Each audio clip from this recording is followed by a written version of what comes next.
नमस्कार देवी और सज्जनों, मैं हूं राजशेखर परब और आप इस वक्त देख रहे हैं रायगढ़ टुडे हिंदी समाचार। तो चलिए मुड़ते हैं आज की खबर की ओर।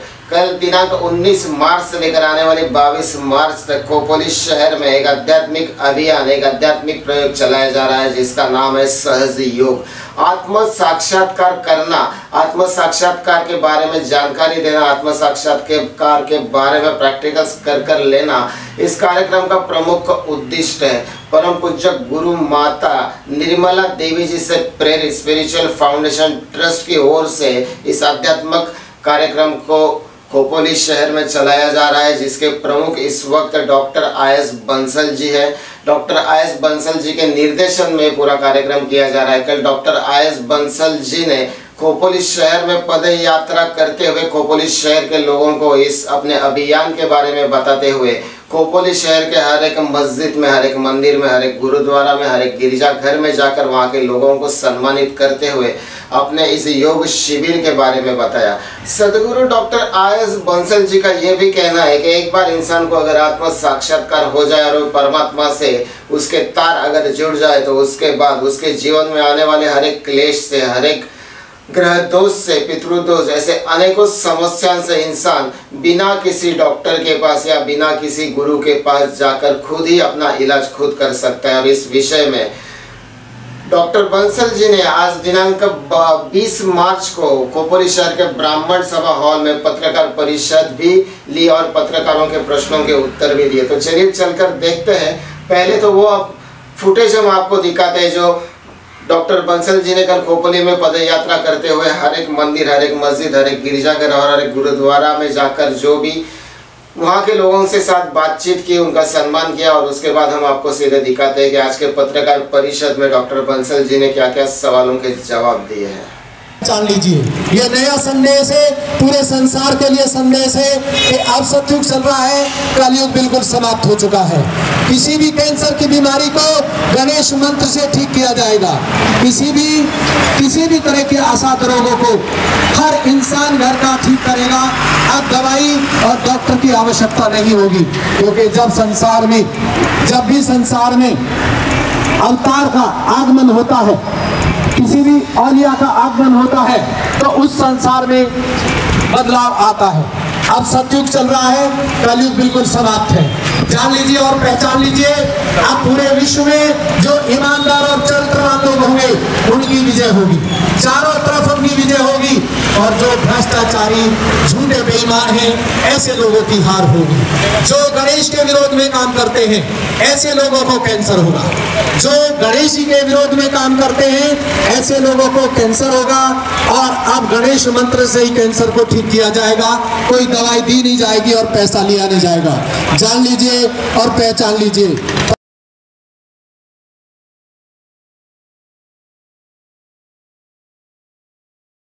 संदेश सत्य का अवतार परम पूज्य श्री माता जी निर्मला देवी का है, जो पूरे संसार में आज 200 देशों में ये चल रहा है। हिंदू, मुसलमान, सिख, ईसाई सभी इस विश्व निर्मल धर्म को स्वीकार कर रहे हैं। इसको उर्दू में पाक मजहब बोलते हैं। पाक मजहब, पाक का मतलब जो शुद्ध है, पाक है, वही इंसान असली गुरु और असली औलिया है। जान लीजिए और पहचान लीजिए।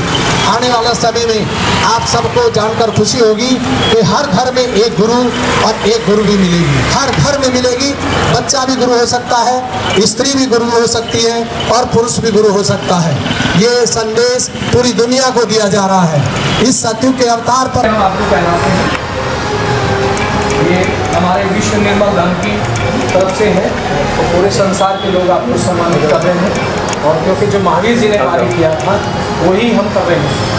और ये जो ब्रह्म शक्ति होती है, इसके लिए हम तपस्या करते हैं या पद यात्रा करते हैं। तो वो जो पद यात्रा करते हैं वो इसलिए करते हैं जैसे ये नहीं होता है, वो खाली पैर चल रहे हैं। हमारे लोग भी आप देखें खाली। तो जब आत्मा की प्रकाश निकलता है शरीर से, आत्मा की अनुभूति, आत्म साक्षात्कार हो जाएगा, तब हमारे अंदर क्षमा का भाव। अगर हम आत्म साक्षात्कार नहीं मिलता है तो हमारे अंदर क्षमा आ ही नहीं सकती। चाहे हम कितना ही पूजा कर लें, कितना ही कुछ भी कर लें। तो इसीलिए ये जो अभी जो अवतार आया है माता जी जी निर्मला देवी का, इन्होंने हमारे सभी ग्रंथों को प्रूफ किया है।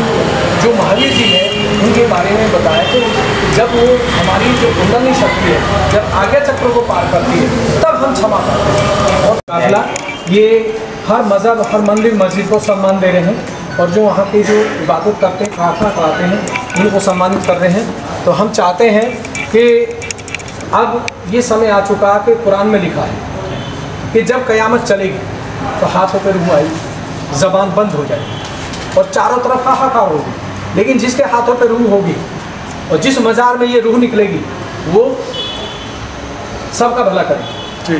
तो आज हमने ये कार्य किया है कि हम सबको जोड़ रहे हैं और आज के बाद में जिसके हाथों पे रूह होगी वो कैंसर की बीमारी को घर पर ठीक करेगा, किसी डॉक्टर दवाई की ज़रूरत नहीं पड़ेगी। हम डॉक्टर भी हैं और गुरु भी, लेकिन हम हर एक को इज्जत देते हैं। और आने वाले समय में जो ऐसे कुछ मंदिर मस्जिद गुरुद्वारे हैं जिनमें जाने से फ़ायदा होगा और कुछ ऐसे जिनमें जाने से फ़ायदा नहीं होगा। क्यों? क्योंकि जो रूह जब हाथों पे आती है तो खुदा आपके साथ रहता है और फिर आप जो भी इबादत करेंगे दुनिया के लिए वो होगा आपके करने से। तो हम आपको ये एक हमारा विश्व निर्मल धर्म है, पाक मज़हब बोलते हैं इसको उर्दू में, चीज़ें की है, भाषा का अंतर है। आने वाले टाइम में किसी भी तरह की असाध बीमारी है, किसी भी तरह की, उसको आप खुद ठीक कर सकते हैं, बच्चा भी ठीक कर सकते हैं। तो मैं आप सभी का स्वागत करता हूँ और चाहता हूँ कि आप एक बहुत महान पुरुष हों और पूरी दुनिया को बदलें, क्योंकि अब समय आ चुका है। हर मस्जिद में क्या हर ग्रंथ में लिखा है, उसको प्रूफ संसार में कोई नहीं, लेकिन हम करते हैं। और हमारा सतयुग चैनल है, टीवी है,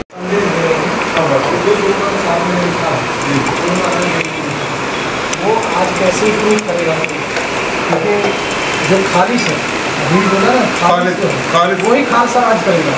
तो जो खालिश होगा, जो अंदर शरीर से शुद्ध होगा, इसका साफ होगा उसको कोई बीमारी नहीं लगेगी। क्यों? क्योंकि धरती पर जब प्रलय होती है और युग बदलता है तो कोई ना कोई अवगुरु, कोई ना कोई देवी शक्ति आती है। तो माँ नानकी आई थी तो संसार में बदलाव आया था। अब वो श्री माता जी निर्मला देवी के रूप में दोबारा आ रही है, क्योंकि हम सब अलग अलग बट गए। वो पूरे सबको एक देखना चाहती है, माँ जो है वो सबको एक देखना चाहती है, चाहे हिंदू है, मुसलमान है, सिख है, उससे और तो ये विश्व निर्मल धर्म स्थापित हुआ है, जिसमें हिंदू मुसलमान सिख ईसाई एक जगह बैठ करके इबादत प्रार्थना करते हैं। गुरु नानक देव जी भी कह गए हैं, मानस की जात सबके एक पहचान, कोई दो नहीं है। ये हम लोग ने आगे जातिवाद बना दिया सब। हाँ, कोई हिंदू बना दिया, किसी को मुसलमान बना दिया, किसी को कुछ बना दिया और सबको बांट दिया। भगवान ने किसी को भी ये नहीं करके। ये जो आज खपोली में जो प्रोग्राम किया गया है सहयोग आज का महायोग, ये इसलिए किया गया है कि यहाँ के बुजुर्ग से बच्चे तक सबको इसका लाभ मिले और सब सतयुग टीवी चैनल को देख करके या सहयोग टीवी चैनल को देख करके यूट्यूब पर अपने आप आत्म साक्षात्कार प्राप्त करें और अपने परिवार को सुरक्षित करें, स्वास्थ्य अच्छा दें, उससे उन्नति हो और देश और परिवार में, समाज में, संसार में अच्छाई फैले, जिससे हमारा देश एक उच्च कोटि की तरफ हो और गुरु के रूप में संसार में ये जाना जाए। तो अब आने वाले समय में मेरा यही खपोली में आने का लक्ष्य है कि हर इंसान जो झोपड़ी में भी रहता है उसको दवाई गोली बंद हो और आत्मा की शक्ति से ही अपने को सुरक्षित रखें, परिवार को सुरक्षित रखें और अपने शहर और देश को सुरक्षा प्रदान करें। तो मेरा यही लक्ष्य है और पूरी दुनिया को और खपोली को यही संदेश है देने का कि सभी आत्म साक्षात्कार को प्राप्त करें और उससे हर तरह की परेशानी, हर तरह की काली विद्या को आप खुद दूर कर सकते हैं। हमारी किसी को आवश्यकता नहीं मिलने की या अलग से बुलाने की। हमारा यही एक लक्ष्य है खपोली के पूरे साथियों को और जन जन को संदेश देने की। धन्यवाद। तो हम मंदिर और मस्जिद इसलिए गए थे कि आज तक सब लोग कहते हैं कि हम हिंदू हैं। अभी तक मुझे पूरे हिंदुस्तान में एक असली हिंदू नहीं मिला। पूरे हिंदुस्तान की बात कर रहा हूँ और पूरे हिंदुस्तान में एक मुस्लिम असली मिला। असली और नकली के क्या भेद है? जो अपने ग्रंथ की बात को साइंटिफिक प्रूफ कर दे वो प्योर है, जो अपनी ग्रंथ की बात को प्रूफ नहीं करता वो नकली है। असली हिंदू वो है जो भागवत की बात को प्रूफ करे, साइंटिफिक पढ़ा जाए पब्लिक और मीडिया के साथ। और जो मुस्लिम असली वो है जो अपने कुरान में लिखा हुआ बात है उसको प्रूव करे। और सहजो हर ग्रंथ की बात को प्रूव करता है और मीडिया के सामने करता है, कुछ छुप के नहीं करता। तो सर मेरा प्रश्न है एक, हाँ वैसे प्रश्न बहुत सारे हैं लेकिन अभी फिलहाल नहीं बहुत सारे तो आप क्लियर करके जाइए, हाँ लेके मत जाइए घर पर। भगवत गीता में श्री कृष्ण ने कहा है, नैनम छंदानी अस्त्राने नैनम छंदानी शस्त्राने, आत्मा जो है अमर है, ये ना तो पैदा होती है और ना ही इसकी मृत्यु होती है। इसे ना अग्नि जला सकती है, ना जल भिगो सकता है, ना वायु उड़ा सकती है। ऐसी ही आत्मा जो है केवल अपना शरीर बदलती है, इसका जो प्रवास है निरंतर चलते रहता है और ये अपना शरीर बदलते रहते हैं। शरीर का और आत्मा का कोई लेना देना नहीं है, सिर्फ वो एक आत्मा का रहने का घर है। जब वो शरीर जीर्ण हो जाता है तो आत्मा उस शरीर को छोड़कर दूसरे प्रवास पर निकल जाती है, दूसरा शरीर धारण करके। तो फिर क्यों बार बार अध्यात्म में ये कहा जाता है कि मांस यानी मांस मच्छी खाने से जो होता है रूह बाधित होती है, आत्मा बाधित होता है, जबकि स्वामी विवेकानंद जी ने भी कहा कि sound minds lives in a sound body. जब हमारा शरीर अगर मजबूत हो, उस शरीर को जो भी पोषक तत्व चाहिए वो देने चाहिए, तो फिर क्यों कहा जाता है कि नॉनवेज खाने से आत्मा बाधित होती है? शायद गीता में तो ऐसा लिखा नहीं है। उन्होंने तो सत्य और असत्य, रजोगुणी तमोगुणी और सतोगुणी की बात की है, उन्होंने खाने पे तो कोई बात नहीं करी। नहीं, मैं गीता का खाने का रेफरेंस नहीं दे रहा था, ये बता रहा था कि शरीर और आत्मा का कोई लेना देना नहीं है, भगवत गीता में कहा गया है। देखिए ये बिल्कुल सत्य है, हमारे यहाँ सहजोग में कोई मनाही नहीं है। आप शराब पीते हैं 2 कप तो 3 पीजिए, आप मछली मुर्गा खाते हैं आधे किलो तो 20 ग्राम 50 ग्राम 100 ग्राम बढ़ा दीजिए, हम मना नहीं करेंगे। ये जो शरीर है ये ऑटोमेटिकली अपने आप डिसीजन लेता है। कभी आपको प्यास लगती है तो कोई कहता नहीं ना पानी पियो, प्यास में तो आप खुद ही ढूंढते पानी। ऐसे जब आत्म साक्षात्कार हो जाएगा तो जो आपके शरीर को फायदा देने वाली है वो चीज आपके मन अंदर से डिमांड करेगी। बॉडी जो हमारा भाव सागर पेट वॉइड है ये डिमांड करेगा अपने आप, और जो इसको नहीं चाहिए उससे मन हट जाएगा। मैं कभी लहसुन प्याज तक नहीं खाता था जिंदगी में, और मैंने एक दोस्त की 20 साल की तोड़ दी थी, उसने मेरे सामने एक दिन नॉनवेज खाया। मैंने कहा तो भ्रष्ट आदमी है और ये तो ईमान का। और जब मैं सहयोग में आया, इटली गया, तो वहाँ लोगों ने कहा भाई शिवाजी ने बोला है कि जो दिल्ली वाले हैं वो चिकन को छीलेंगे। हमने कहा मर गए, कहाँ फंस गए आकर, ये तो मामला बिगड़ गया। और मैं बड़ा परेशान, इधर उधर घूम के मेरा पिंड कटे यहाँ से, और यहाँ से जाने के बाद सहयोग हुआ क्योंकि मैंने कभी लहसुन नहीं खाया। तो उन्होंने कहा, वो कुछ ऐसे दोस्त थे वो मेरे पंगा लेते थे कि आप उधर क्यों गए, यहाँ छीलना पड़ेगा, यहाँ खड़े हो जाओ। तो आप विश्वास नहीं करेंगे, आँख बंद करके और तब छीलता। वो 4 छीलते थे, मैं 1 छीलता था मुश्किल से। और मैंने कहा भगवान अब के मेरी जान बचा दे, मुझे सहयोग नहीं चाहिए। जब मैं वहाँ से आया तो शाम को जब प्रसाद लगा श्री माता जी को, तो वो भी चिकन का लगा। किसी ने मुझे दे दिया, अंधेरा था कि खावे प्रसाद है, मैं भी कब खा गया। मैंने कहा यार क्या था ये, खीर थे क्या है, कहने लगे ये चिकन था। अरे मैंने कहा वो बस अब तो खत्म हो गया भाई, तुमने मेरे साथ बहुत जुल्म किया है और मैं यहाँ आ गया, मेरे से माफी चाहता हूँ और अब जिंदगी में नहीं आऊंगा। जब मैं वहां से वापस आया तो एक माँ की स्पीच चली कि आपको प्रोटीन की आवश्यकता है, घी दूध से जिसको नहीं मिलता है तो वो चिकन ले सकता है। अगर फॉरनर में आत्म साक्षात्कार दे दूँ, वो तो 24 घंटे चिकन ही खाते हैं। तो मैं इस धरती पर आई हूँ हर इंसान को आत्म साक्षात्कार देने, तो मैं तो उनको दे ही नहीं सकती, तो दे नहीं सकती तो फिर वो बचेंगे कैसे। तो ये चिकन आपको जरूरत है खाइए, जरूरत नहीं मत खाइए। तो मैंने कहा भाई कंडीशन तो होगी, अब तो खाना। और आप विश्वास नहीं करें, जब मैं खाया तो आँख बंद करके खाया। उसने टॉप की दुकान पर गया पुरान बाग, तो मैं कभी 300 रुपये के लिए था, 500 दे हमें, लेकिन हमें ऐसा दीजिए पता ही नहीं। और उन्हें दिया तो उस दिन मेरे दांत उतर गए। और जो दोस्त मेरे से बिगड़ी थी 20 साल की दोस्ती, उसके घर गया कि मुझे यार ऐसे ऐसे हो गया, अब चिकन खाना सिखा दो। उन्होंने कहा इसी बात पे तो दोस्ती तोड़ के गए थे भाई साहब, आप उनकी विशेष बोली और आज फिर आ गए। मैंने कहा मेरी मजबूरी है, मुझे कुछ ऐसा हो गया।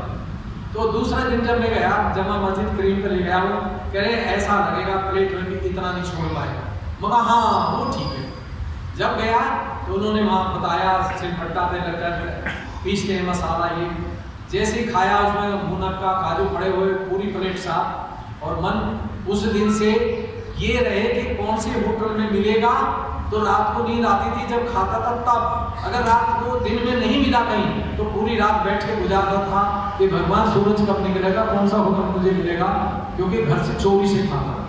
मेरी ये अब आपकी नाड़ी को शुद्ध कर दिया। हमारा मानवीय शरीर जो है पंच तत्वों से बना हुआ है और इन्हीं पंच तत्वों का समतोल जब हमारे शरीर में होता है तब जाकर के आत्म साक्षात्कार होता है। और इसी पंच तत्वों को समतोल में लाने के लिए सहयोग साधना करना ज़रूरी होता है। सदगुरु डॉक्टर बंसल साहब ने आज हम सभी पत्रकारों से भी कुछ हद तक कुछ मिनटों के लिए साधना करवा कर ली और इन कुछ चंद मिनटों में थोड़ी सी क्यों ना हो लेकिन हमें कुछ हद तक अनुभूति ज़रूर प्राप्त हुई।